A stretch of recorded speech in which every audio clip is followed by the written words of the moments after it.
so a lot of you, especially the women that are listening, are often asking me, what can I do to feel more loved? How can I get him to love me more? How can I get him to show me?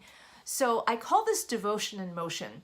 And if someone really loves you and they are devoted to you and they are loyal to you, you're going to feel it, but sometimes we don't always recognize it. So you have to recognize it first before you feel it.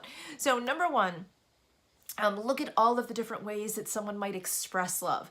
You might be more verbal and showing love in different ways, but just because that person isn't showing love in the same way doesn't mean that they don't love you. So look for the ways that they communicate love. There's a lot of good books on this, but I can tell you one thing right now.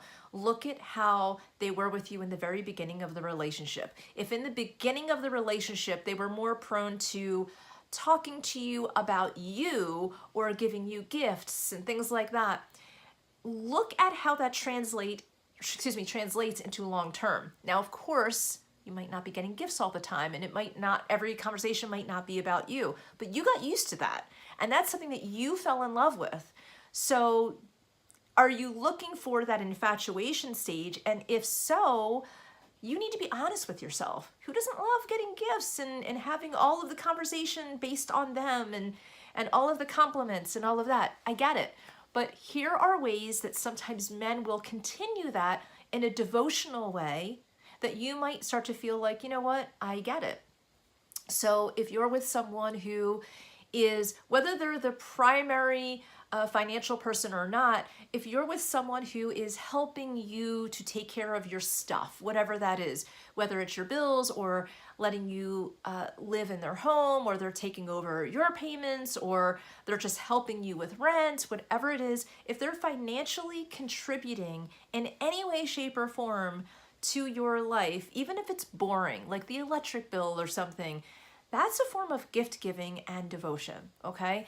Are they maybe not having conversations just about you, but are they listening once in a while to your day or every day to your day? Now, I want you to know that it doesn't mean that they should ignore you on these other days. I'm not saying that you need to pick up the scraps, whatever they throw you, but sometimes people are caught up with their own lives and their own stress. So what you might think is that they're not listening is really they're caught up with themselves and they want to pay attention, but they're too frazzled and they can't.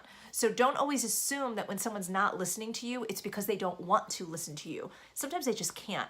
So I want you to really look at what's happening in their life. Do they really have stressors going on that it might be hard for them to put that same infatuation energy into you every day? I'm saying all of this not to defend them. I'm saying this because sometimes we tend to get caught up in that beautiful feeling of infatuation. And even 20 years later, we yearn for that. We yearn just to feel like we're just the center of the universe and totally loved. And you know what? You probably are more loved than you can really imagine. So really just sit down and have a quick conversation. Make it quick. Don't make it a long relationship talk, but just a quick conversation of, you know what? I remember early on, we used to have these long talks and there was gifts and there was a lot of focus on us being closer. And I get that relationships transform, but I miss a little bit of that. Do you miss it? What kind of things did I do that you miss? And how can we bring that back into our lives? Maybe like once a month or once every other month, that we are triggered and we remembered that infatuation feeling to help get us through some of the stressful things that we go through. And that's going to really help you quite a bit. So try that with your partner and see if it helps. Now, I want you to subscribe. I want you to tell me how that has worked out, or if you did it before and it didn't work out. And if not, I'll help you through it. So go ahead and comment below and definitely subscribe and hit that little bell so that you get the alerts when I put new videos up. Okay, I'll talk to you soon. Bye.